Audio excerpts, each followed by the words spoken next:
Hello, BookTube, and welcome back to our library tour, this tour of my little book room. Only, I'm not doing the rest of the books at Hyde Cottage, I'm just making a visual record of what's in this room. This little room where I come in and I close the door. I've got the old bed, usually covered in dogs, but in this case just one dog. And we're just going through shelf by shelf. We're on to the next shelf here at shoulder level, so that's good. I'm going to do the Transwise books first. I should apologize ahead of time. This video is going to be about 18 minutes long and is going to be interrupted no fewer than 5 times by ear-piercing sirens. Fire engine, military vehicle, intercontinental ballistic missile, police engine, ambulance, whatever it is. 5 times that's going to happen. I'll pause each time and then resume talking about the books. But that's going to happen in 15 minutes. So just apologies ahead of time. Nothing I can do about it. So the first book is this thing. This is from 2004. And this is the Screech Owl Companion. Just a nice illustrated guide to screech owls, their natural history, their behavior, how to entice them to live, to roost where you are, which is a very good idea. It's just a wonderful thing. I was very happy to get it from the folks at Timber Press. I'm not 100% sure that it belongs in here, but I've had that thought about a few books on this tour. So then we have 3 books by the same author. The author is Gordon Dickson, who was a steadfast science fiction writer of 60 years ago. Wrote a ton of stuff, a lot of it journeyman. But he had one great winning idea, which was to dream up a future polity of humanity in which humanity is seeded out to a whole bunch of different worlds. And each of those worlds has developed specialties of its own to put to market, to finance itself in the interplanetary marketplace. And there's one little world, a very resource-poor world called the Dorsai, where the people there have only one commodity that they can actually sell to the other worlds, and that is their own sons and daughters, who are trained from infancy in tactics and battle strategy, and who are raised to almost eugenic heights of physical superiority, to the point where, as several characters say early in the series, if the people of the Dorsai pulled into their little world and decided to fight the rest of humanity, they would probably win. Gordon Dickson is never better than when he is writing Dorsai novels. He's also never worse than when he's writing Dorsai novels. The later Dorsai novels are literally unreadable. Some of the only things that this writer ever did that are unreadable. But I have 3 trade paperbacks of Gordon Dickson. I have the Dorsai Companion that isn't novelistic. It just takes you through, identifies all the characters, identifies all the worlds and the different concepts involved here. A very pre-internet thing to do. When you did extensive world building, no matter what it was, you wanted a companion volume out there on the market as a guide to new readers who couldn't just look you up on Wikipedia or whatever. Then Lost Dorsai. This is a trade paperback full of illustrations, and it is built around the idea of what would happen if a member of the Dorsai, a race entirely built around war, was a pacifist. And it's terrific. It's done wonderfully. It's not the best Dorsai novel. The best Dorsai novel is something called Soldier Ask Not, which I also think is the best thing Gordon Dickson ever wrote. And I don't have a trade paperback copy of Lost Dorsai. I don't know if it exists. I don't have a hardcover copy of it. I don't know that it was ever printed as a hardcover. I would love that very much. I have a mass market paperback of it that I don't think would take another reading. There is a hardcover Dorsai volume. It was for the Science Fiction Book Club. I think it's called 3 to Dorsai. But I believe it includes Tactics of Mistake, the novel simply called Dorsai, and Lost Dorsai, or maybe Spirit of Dorsai. I don't think it includes Soldier Ask Not. So I don't have that here. This is just the Dorsai, the stuff that I have. And the third one is The Spirit of Dorsai, which is a couple of long stories with interstitial material, also heavily illustrated. There's one of the stories in here I could take or leave, but one of the stories in here is called Brothers, and it is amazingly good. Oh my, I just love it. I just absolutely love it. I ought to read to you from it, since we do this every time I do these library tours, because there's a moment in this story, Brothers, where the non-Dorsai characters suddenly realize the very cold, very wide gap between them and the Dorsai themselves. When the Dorsai are brought to an emergency, when one of their own is dead. suddenly their code snaps into place, and they're not your friends anymore. You might have been laughing and joking with them that morning, but they're suddenly not your friends anymore because you're not Dorsai. And they don't also seem all that human anymore. It seems like you could easily die. They could easily kill you. And at one point, the tensest point in this story, a song goes up from the massed troops of the Dorsai about a former Dorsai commander who was betrayed and what happened as a result. Now, let me read it to you. I never miss a chance to read this. 1/4 of Rochemont's fighting strength, 1 battalion of Dorsai, were sent by Rochemont forth alone to bleed Helmuth and die. Helmuth is another city. The people who hired the Dorsai do not plan to pay them. They plan for them all to die. They're supposed to bleed Helmuth, but they're not supposed to live. They're not supposed to take the city.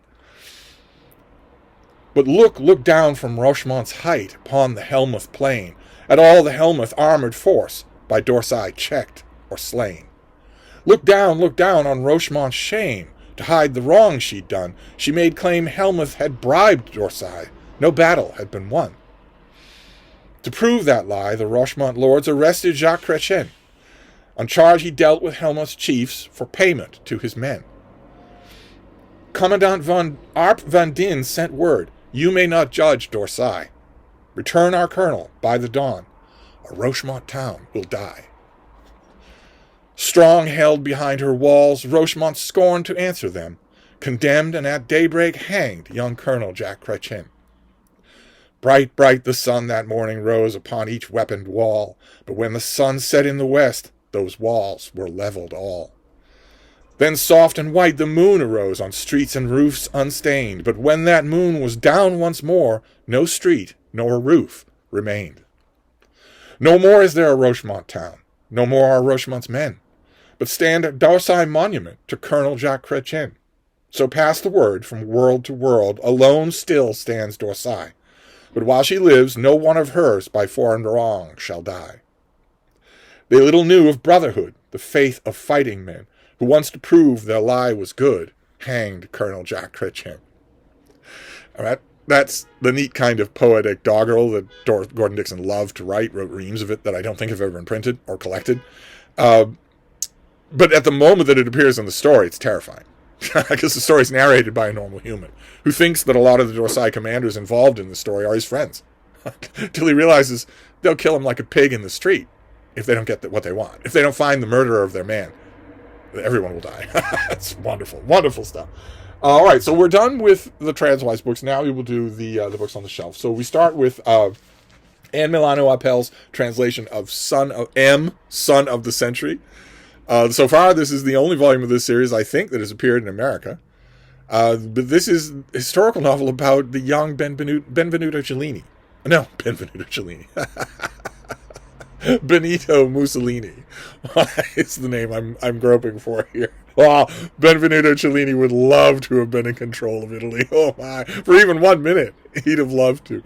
But no, this is Benito Mussolini. This is the story of the fascist dictator before he's a fascist dictator, when he's a newspaper man and a womanizer and something of a budding cod philosopher.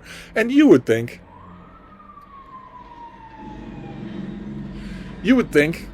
that it would be absolutely impossible to write a historical novel that would involve the reader about such a figure, let alone to make the figure even a little bit understandable. Maybe not sympathetic, but understandable.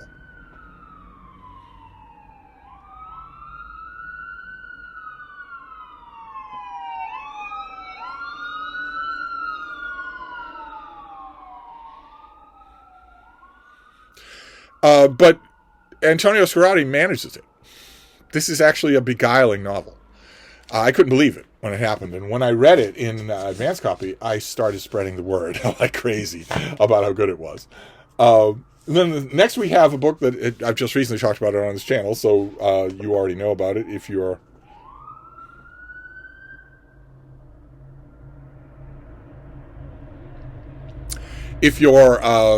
keeping up on this channel. This is Stephen Baxter's The Massacre of Mankind, a sequel to H.G. Wells' War of the Worlds that is wonderful. It's absolutely wonderful. Really, really rereadably good.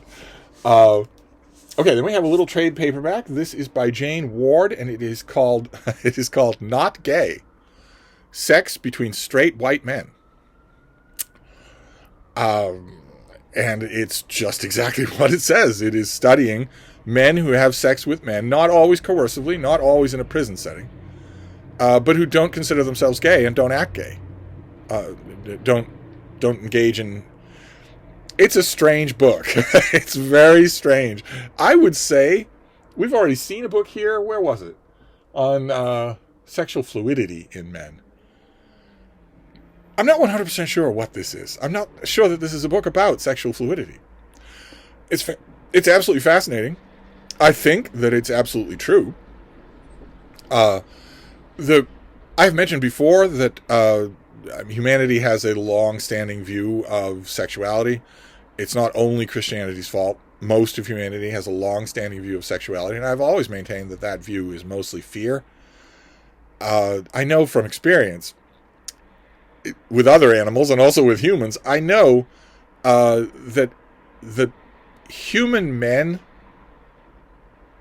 who are in a position where they are just simply 100% and only heterosexual, where the very idea of anything outside that bound fills them with nausea or complete indifference or whatever, I maintain that the number of men who are like that are in fact the exception, not the rule.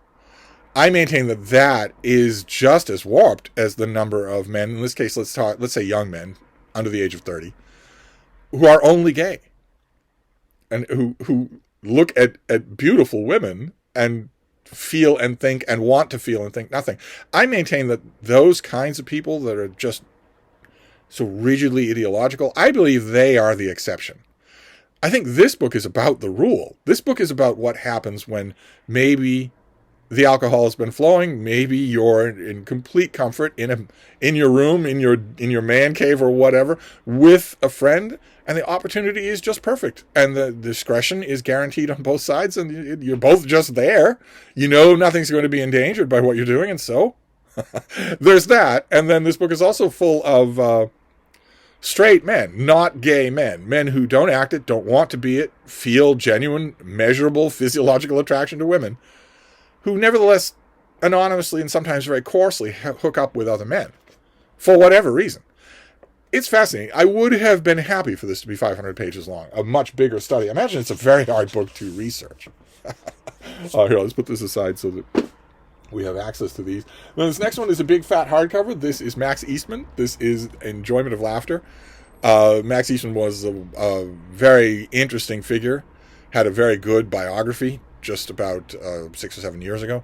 He's largely forgotten now, but he was famous in his own day as an intellect, as a tastemaker, also as a nude.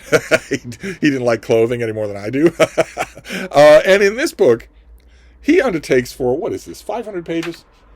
360 pages. He undertakes something that should have been a no-go right from the beginning. His agent should have told him no. He was also an agent. He should have seen, no, you can't do that. You can't do that for even 10 pages, let alone 350 pages. And you know what that is? Explaining jokes, which you're not supposed to do. It's supposed to be viewed as just about as pointless an exercise as describing the dream you had last night. Just about as pointless and just about as tedious. But he's such an entertaining storyteller that all through this book, that's what he does. He shows you something, talks about some form of artwork, including some of my beloved New Yorker cartoons, and explains them, explains what's going on and why you find it funny. He's lucky that he's such good company on the page, but he is. Then we have a trade paperback of the Pevier and Volkonsky translation of War and Peace. Nice big floppy Penguin Classic Deluxe edition. Will be you'll take it or leave it in terms of their translation. I think once you get into the swing of things, their translation has some positives to it, some things to recommend it. Okay, then we have more translated literature. This is translated by John Woods. This is Magic Mountain by Thomas Mann in this big, stately, deckled-edged hardcover that is meant to be very, very old school. There's no blurbs or any folderol like that. It's just the book. which is great. I have talked about this book many times on this channel. I consider it the greatest 20th century novel.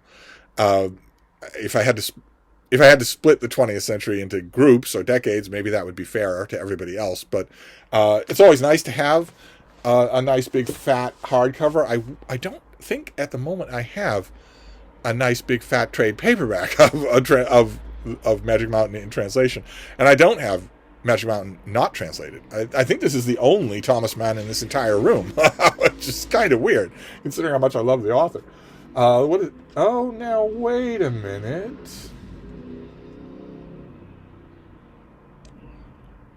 This is a moment where I wish there were a siren. What is this? This is the Royal Shakespeare, Complete Shakespeare, Jonathan Bate. With all the stuff stuck in it. This is the Royal Shakespeare Society. The Royal Shakespeare Company did a Complete Shakespeare. It's the onion skin pages. It's got tons and tons of notes at the bottom of every page. It was put out by Modern Library in a nice big hardcover. And the reason I'm looking this way, and the users who are brand new to the channel won't know this, but if you look at the playlist, if Joshua Crebo ever gets around to making playlists, there'll be a playlist of this library tour. We've already seen this book. On this library tour, we've already seen this book.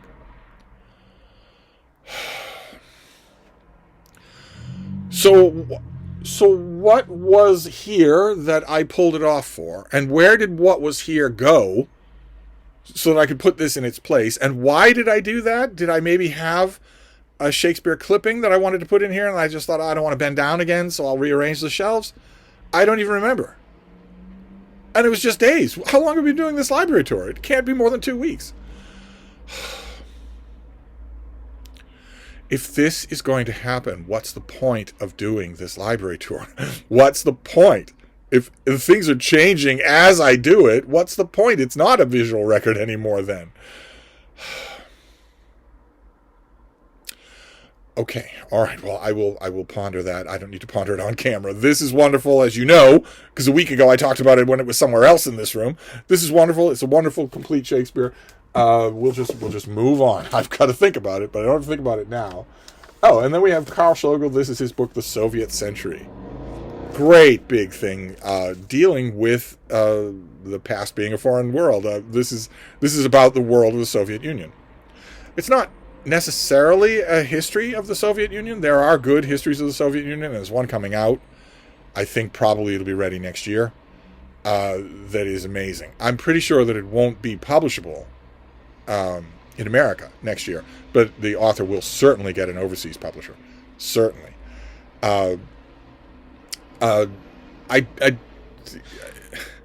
don't know. We'll have to see. The book that is currently being pitched around is great, but it talks frankly about the Soviet Union and how if you devote 90% of your polity to the slavish worship of a leader figure and the denial of science and the hatred of law and the hatred of the observable world and the exile and hating of the other and whatnot, if you do all of those things, well then and spend $1 trillion on defense that you don't have, then your Soviet empire, your Soviet system is going to collapse.